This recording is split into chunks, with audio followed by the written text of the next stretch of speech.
Hi there, in this video we're going to use Excel to build this kind of relationship model here, plus look at the hundreds of other ones it does really amazingly, and then look to animate it in After Effects like this. There are 5 phases for a UX design. Look at us. One, And they pop up. setting your objectives. 2, you do your research. 3, you create your mockups. Still going. 4, you then Wait for the last bit because it's good, watch. and finally 5, you And watch them go. feature. Aww. UX rules. There are 5 Okay, so that's gonna be it. Let's go and make that now in After Effects. So the first thing we need to do is we need to create our artwork in Excel. So we're gonna be working with this stuff in 06, Process and Relationship, and there's one called UX Workflow. Now a really cool feature in Excel, by the by, I've got a course on Excel if you really want to get into Excel, okay? But it's really simple, obviously, what we're doing right now. Okay, I've got kind of 5 things. They're gonna match my UX process dialog. I've selected it all, and it's very similar Mac and PC. Things are in a little bit different places, but so select all of these and let's go to insert, and we're looking for this one called Smart Art. There it is there. Now there's lots of different options in here, and it's really great. Like to have to recreate any of these in Illustrator or in After Effects, which would take forever. These things here, they might not be styled to your liking, but we can make that happen, okay? There's really good stuff in here. So up to you which one you want to work through. Okay, you can see there's lots in this. So what we're going to work through is the relationship one. And in this particular case, it's going to be, and when I say relationship, I mean process. We're going to use this little arrow one here. Okay, lots of different options. We can use this one. So the cool thing about this, if you click this little side bit here, you can enter our data in. When I said select that stuff at the beginning, it does nothing. Okay, so we're going to use it to copy and paste from. Copy you, click on this guy, 1. Cool, this guy, copy, and you get the idea. So here we go, the third one. The problem is we've only got 3, but it's really easy, obviously, to add one. Little plus button here.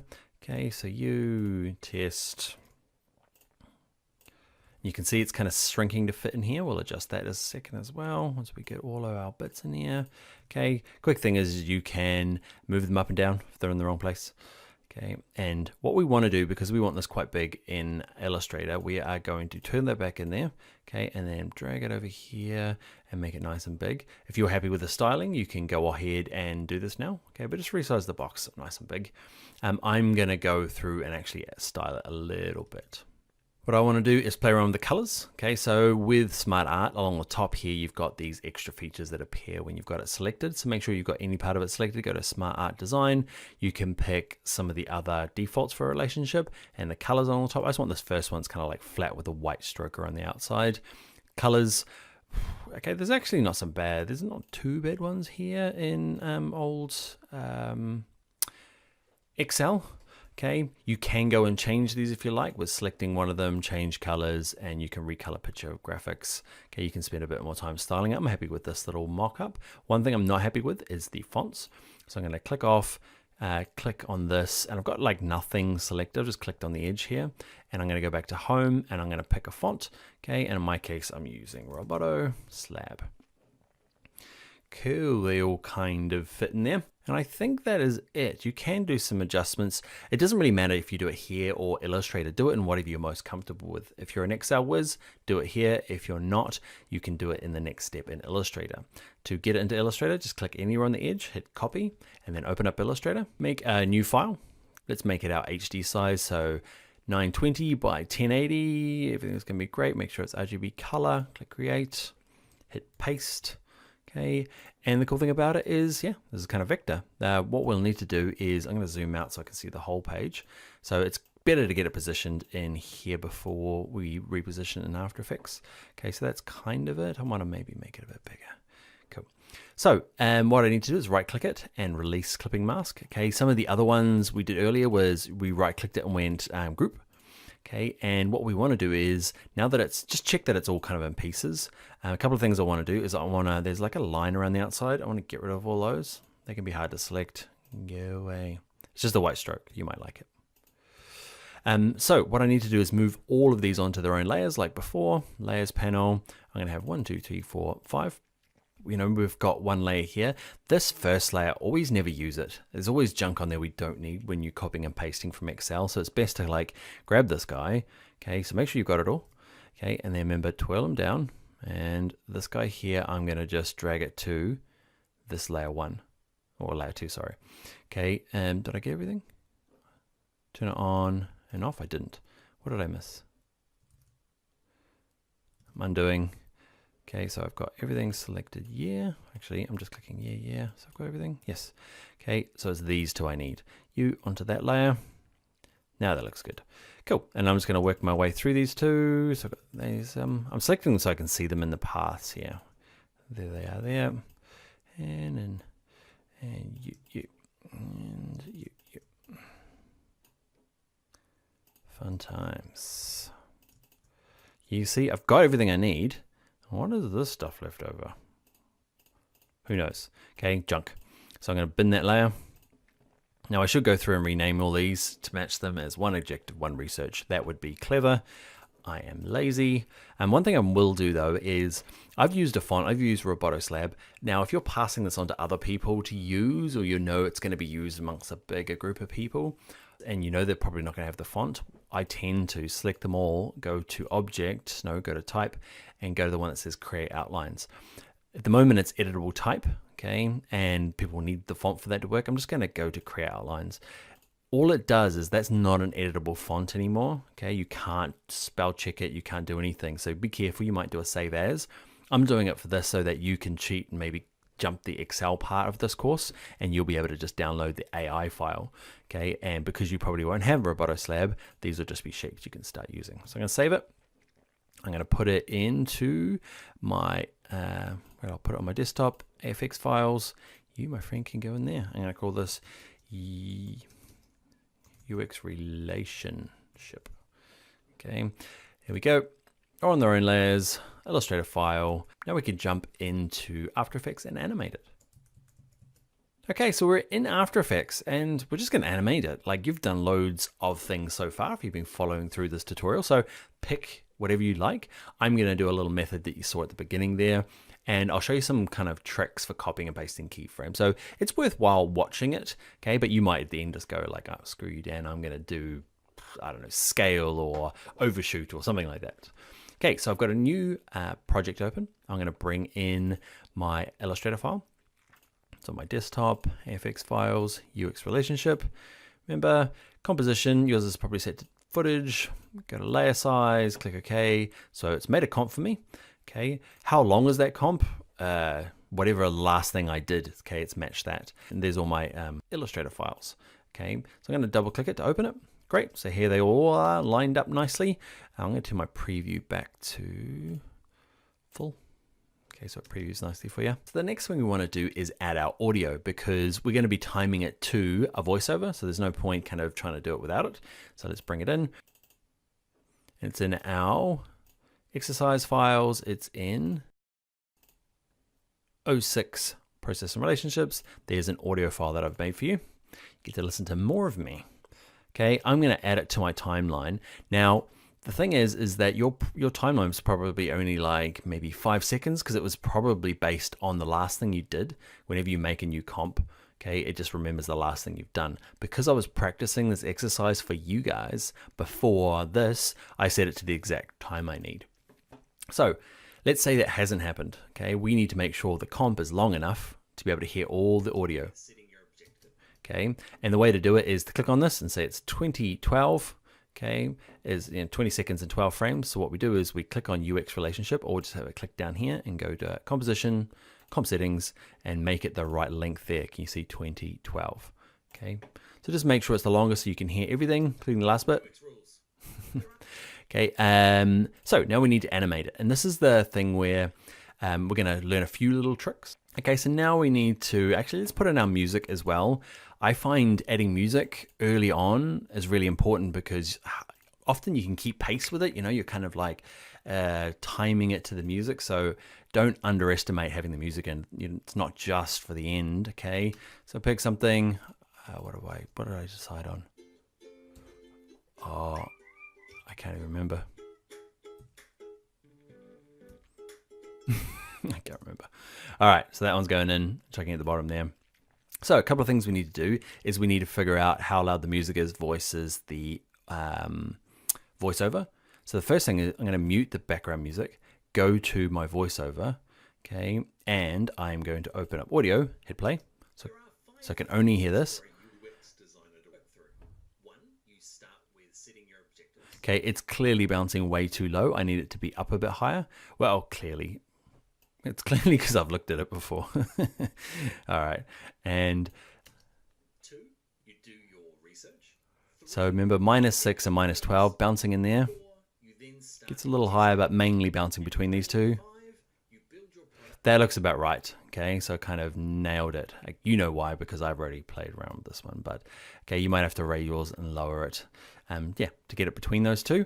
In terms of the music now, I'm going to turn the volume back on. Little mute button there. Hit play. There are 5 phases for a Okay, you can't really hear it because you're hearing it through my mic, but it's competing, so it's quite loud. So I'm going to lower it down. designer to work through. Too low, 1, too loud. you start with sitting. Why am I doing it down there and not up here? I don't know. Weird, huh?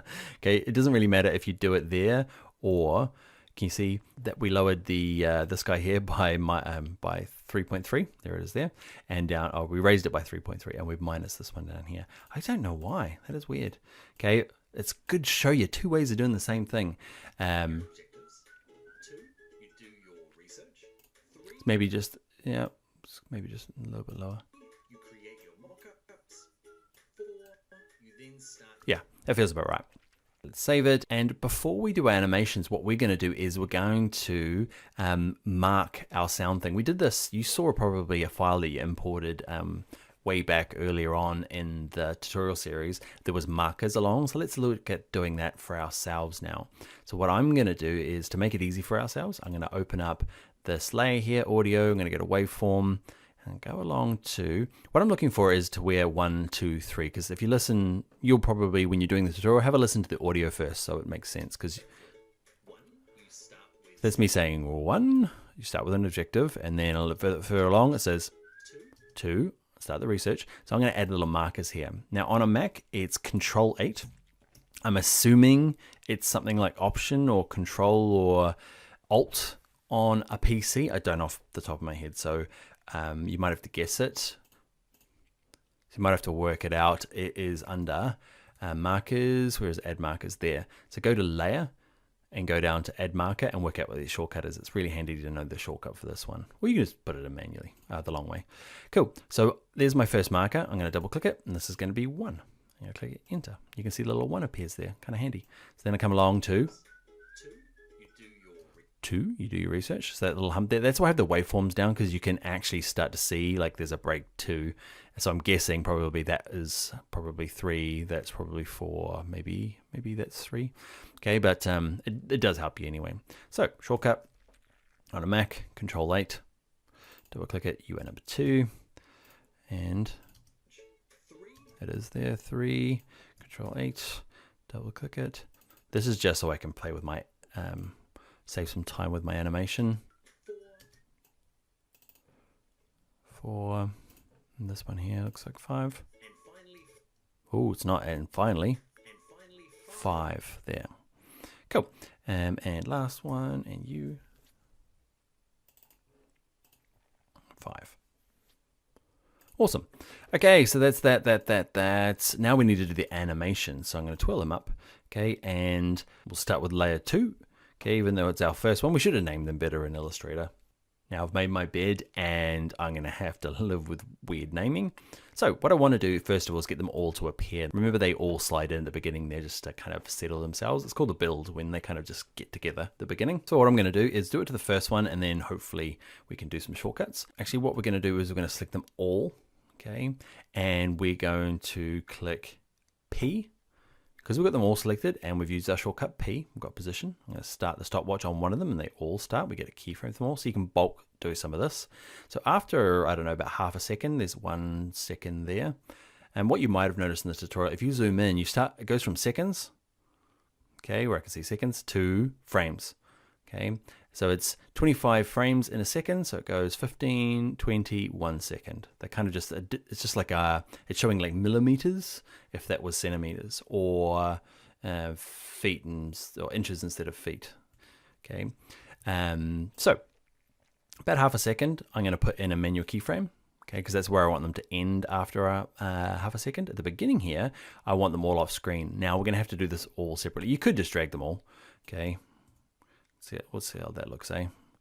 So all of them come off screen. Oh, you guys get off screen. Yeah. Okay, I'm dragging, and after I start dragging, hold down Shift. It locks it into its place. So it kind of works all right. What I want to do is this though. So I'm at the beginning here, and I'm going to get you. Start dragging, hold Shift. Click on this one, start dragging, where it's going all wiggly, hold Shift. I'm going to kind of pile them all up so they start off screen. Just gives them a different pace when they come in. You guys. So now they'll kind of fly in, a different, slightly offset, see? And we're going to get them to stagger in, because I want them all to kind of just be a little bit after each other. Now you could go through and just kind of manually stagger these things. Okay, that would work totally. I'm going to select them all and be a bit more professional about things, and right click one of them, go to Keyframe Assistant, go to Sequence Layers. I'm going to get them to overlap. Now it needs to be, we know this thing is, remember, it was 20 and 12. Okay, so it'll overlap back on itself completely. So we want to be maybe, I don't know, a few frames different. Okay, seems a bit weird, I know. So it's that minus the difference. You'll work it out. Have a little play around with it. Okay. There are 5 phases for a there you go. You can see we're staggering them now and they're just feeling a little bit better. What I might also do is select them all, do my easing.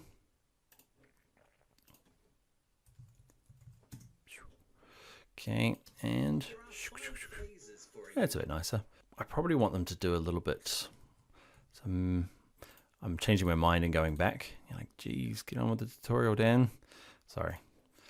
Okay, so instead of 5, so it was 12, 5, maybe 8. It's a little, okay, just a little stagger. There you go. There are 5 phases for it. Okay, one thing it's missing is motion blur, so I'm going to turn it on for the comp, and I'm going to turn it on for all the layers here. How am I liking that? 5 phases for it. Yeah, it's good. Probably the thing annoying me the most is no easing, and I want to select you, hold Shift, click all of these guys, and they're just a bit taking too long. That's getting there. So easing as well, select them all, keyframe velocity. Go. Yep. Now it's too fast. All right, I'll move on, I promise. Okay, so they build in. And next thing I want to do is when I start talking, okay, I want, when I say, you know,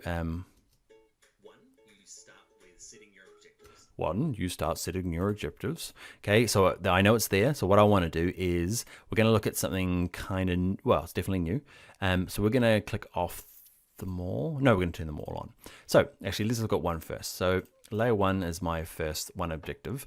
Now, when we working before, we added a camera. And when we added a camera, remember, we had to turn this little 3D thing on. Otherwise, it can't be seen by the camera. Okay, and the camera freaks out a little bit. So you can kind of use it without a camera as well. Okay, so what happens is if I click the little cube here, the big difference is, watch this. So I'll twirl down this guy. He has a few settings, especially position. Okay, he has just X and Y. He can go that way. Okay, and he can go that way. And that's it. Okay, but if you turn this on, he gets an extra dimension. Okay, he gets this mission. He gets the forward and back, which is really cool because that's what we want to kind of do. We could use scale, but scale just doesn't work. Watch this. Let's grab scale for this guy, scale him. Okay, and I could say, oh, you know, number 3, a mock-up, and bring it nice and forward. Problem is the layer order. Okay, he's like, the layer order happens. Okay, that guy's always in front of him, and that guy's always behind him. If you want this guy to be behind him now, that's great. Until you need now this guy to scale up. You can't animate changing layers. Okay, because I want this guy to get bigger now, but this guy's always going to be in front of him. Okay, so scale doesn't work. if that was a terrible explanation, just know that scale doesn't work. But this little forward and back thing does. Okay, because if I grab him and I turn his 3D on, and I say, you, my friend, have a position, and you, my friend, can go forward, but it's not going in front. It's because this guy, who's he? They all need to be 3D. They all need to be playing by the same rules, like this guy here. He needs to know where he is in Z space. Okay, so then he can go forward, and you can go behind them and back of them. It's cool, eh? So I'm going to undo until I didn't wreck this thing. I'm going to make sure the 3D is on all of them. Okay, so just all the layers there. And what we'll do is this first layer here, come along, and just before it says 1, I'm going to get it to pop out. So I want layer 2 selected, hit P for position. I'm going to, because he's coming along there, and I want him to stay there, because what people tend to do is they start doing this now. They just want to bring him forward. Okay, the problem is that from this keyframe to this keyframe, he just slowly creeps forward and looks a bit weird. So what I want to do is put in a blank keyframe. So between here and here, he does nothing. And then when it gets to 1, I'm holding shift to lock to that little marker, which is handy. I'm going to get it to go forward a bit. Okay, forward a lot. You can hold shift while you drag these things. Okay, just makes them move in bigger chunks. And then you got to decide where you want it. I'm going to probably put all of mine in here in the middle, quite close to the camera. So it kind of does this. There you go.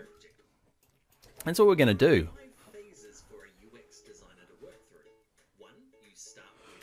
You can kind of hear it in the background, I think. So we're going to do a little more of that. And we're going to look at copying and pasting keyframes. That's worth sticking around for. But the main thing of this one is getting stuff out of Excel, but then using this 3D without a camera, just so you can get that extra dimension, push things in front of each other. So what are we going to do now? We're going to try and speed things up, because putting a keyframe every time is going to be a bit hard. So what we want to do is just before 2 appears, okay, when I start saying when I want this 2-1 to appear, I want it to disappear. So let's start about there. What I can do is I can put in a manual keyframe so that this pretty much picks up that one, copies it, sticks it there. So he goes nowhere. And then after a little bit of time, he's going to go back to his home base. Now to try and calculate that is impossible. Okay, so all you do is grab that keyframe, because right there, remember, he was back at home. Okay, then we made him big and moved him out here, but right there, he was where we wanted him. So we just select it with my selection tool, click copy. So just Command C on a Mac or Control C on a PC. Okay, just the simple copy. And then move along before you want him back. Make sure you got that layer selected and just go Command V or Control V on a PC. He goes back to where he was. So that's a really handy thing to know, that you can copy and paste these keyframes. Cool. So we're going to use that to our advantage even more. Okay, so 2, okay, where I want 2 to appear. So let's click on this guy, make sure he's all 3D, hit P. And what we'll do is we'll set a keyframe, because 2 is where I want him to appear. So I want to be a little bit back further, hit this. Okay, and then if you're finding it really hard, just maybe move that back there. Okay, I find when they're overlapping, especially when you're new, it's just a bit weird that that's happening at the same time. So you there, keyframe, is exactly where I need him to be. Okay, but then when I say the word 2, I'd like him to be in the middle there. Now, I'd like him to be the exact same position. Okay, and I could do that, and I could do that. Okay, and I can move him across. And to get him in the right spot again, though, it could be tough. Exact same trick as before. Okay, you can copy off different layers. So I know when my playhead is right there, that's where this guy was. He was in the right spot. I want that guy to be there. So you just click on that keyframe, copy it. Okay, I'm going to move over there. Make sure you click on this layer and hit paste. Cool. Awesome, huh? It just goes there. You go there. Okay, go along. And now it's going to be a bit of stepping and repeating. Okay, so I'm going to grab you. And then just before 3 appears, he's going to go back to his home base, which is that one. Just copy and pasting. Cool. Then he pops up. 2, you do your research. 3. Cool. And then I'm going to twirl this layer closed just so we can just use layer 2 as our reference to steal that thing in the middle there. And we're just going to try and keep it as tidy as we can. Layer 4 selected, P. Okay, about there. Okay, I would like to set a keyframe. And then definitely at 3. Okay, I would like to copy this guy. Make sure you got the right layer selected. Okay, then move along about there. Put in a menu keyframe. And then this guy, copy him, move him to about there. Paste. Okay, you can get a bit of rhythm going, okay, copying and pasting stuff. At least everything lines up. You don't have to like start copying and pasting these dimensions down here. I used to do it, okay, it takes forever. So yes, 4 is this last layer here, and I want to put a keyframe in for position. Okay, now you can skip. There's not going to be anything extra and nice. I'm just going to finish it off. You can hang around if you want. Okay, you copy, paste. Don't make sure the layer selected. Paste. Okay, come along before 5 appears. I'll put in a manual keyframe so between here and here does nothing. And then I'll get him to go back to where he started from. Go home. Yep, P. And what I'll so just before 5, you can start there, and then at 5, I'm going to get him to go to there. Click on the layer this time, paste, and then it's up to you, I guess, to the end. I guess I can see when it finishes. There, cool. So I'm about the right spot. Put in a keyframe, go. What I might do here actually is they're all going to zip off, so I might as well get this guy to zip off first. Now I'm just messing about. Yeah. Adding my own sound effects. So it gets to there. And I might get them all to now zap off. So you. Position. Okay, and I'll get you to. Oh, so what I need is, I'm going to do all these in one go. I'm trying to be all clever. Ready? P, so I can see them all. I'm going to put a keyframe in for them all. Oh, I'm going to select them all first. So I've already got the first one, so I'm going to ignore him. I'm going to put a keyframe in for them all. Cool. And then I'm going to go and get them all off screen with this fella. Okay, so they're all there, and now they're all going to be off screen, kind of like what I did at the beginning, or slightly different. Wow. They're all going to the same place as all. And then I can't offset these. Can I offset these? No. Can't think of a way anyway. So I'm just going to have them. So who goes first? You go, then you go, then you go, then you go, you go. I talk to myself a lot. Rules. Okay, and you can add your own UX rules thing at the end there. I've got a UX course as well. Of course I do. I love UX designer at least. Go check that out as well if you're keen. I love it. It's kind of cool. They've got a nice little kind of run off at the end there, like a little fish. Now you should totally leave now, and I'm just going to add the text at the beginning just to fancy this up. Okay, so when they're all on, I'm going to add some type. I'm going to click once. What do I call this one? The 5 rules of UX design. It's one of the courses or one of the videos in my course. Sales of a UX designer.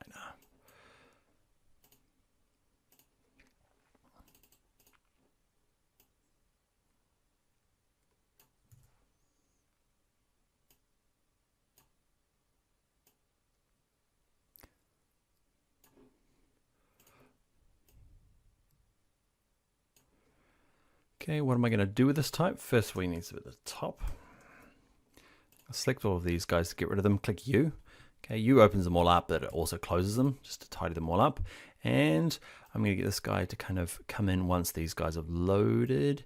So what I'll do is I'll start him a bit later. At the beginning here, I'll just scale him in because I can't think of anything better. Okay, and after half a second, we'll get him to go to 100. Going to go zip. It's not very nice. It's all right. Make sure that motion blur is on for it. I will use my expression. Let's go find him. Found my expression. Hold down Alt. Click him or Option on a Mac. Paste it in. See how we go for our little rebound. Yep, a little tighter. It's weird. Once you add that expression, it needs a little bit of like tightening up over time. Now, when I said there was no other things, I'm going to do one other thing. Okay, it's that this is too tight now. I need to lower this all down. Now, if I move the position, okay, if I try to move the position on any of these, I'm adding keyframes, right? So things are going to do some weird stuff. Okay, you're like, how do I move them all down in one go? You could pre-comp them. Okay, select them all, pre-comp them, and then just lower the pre-comp down. Okay, or you can select all these guys and click A. One of the options in there, so I twirl it down, is anchor point, transform, anchor point. Okay, anchor point we don't use very much. We've reset it, remember, to get the rotation in the right place and make sure things are scaling from the center or the bottom. Is if I click A now, it's kind of like a separate position. It's kind of weird. I use this quite a bit when I get to this point. I'm like, man, it all needs moving, but I've used position so many times. Just use this. Okay, it's still thinks it's there, but you've moved the anchor point, kind of tricking it so it's a bit lower. Cool. This one here, go there. Cool. So anchor point can be a cool little get out of jail free card. You want to just make sure everything lines up. Phases for a UX designer to work through. One, Oh. setting your objectives. Okay, we got a slight problem. Anchor point. Move it up. Because it's using a 3D camera, can you see it gonna get skewed? It's a bit different. So when I said this is a great, well, this is potentially a workaround to save the day, it didn't quite work, did it? Better. There are 5 phases Yeah, for a UX better. designer to work through. One, you start. So what you do is, don't listen to me about anchor point, because that's still handy though, actually. But you can right click it, go to pre-comp. Okay, I'm gonna call this one my arrows. Okay, and then the whole pre-comp can come down. So it's just like this little group. To get inside of it, double click it, and they're all kind of still where they are. They should still do their thing. Let's go back, close down arrow, and now let's have a little look. There are 5 phases for a UX designer to work. You see, it didn't mess around with the 3D camera because they're all grouped inside of there. The camera still works. All right, buddies, that's going to be the end of this very long tutorial. Lots of just watching me work, okay, but I hope you picked up a few things in that one, especially because Excel's so awesome at making those like relationship models super quick and super easy. And then you just got to animate them in After Effects by jumping through Illustrator. Bit of a hassle, I know, but hey, it's the way we get it done. Let's go on to the next video.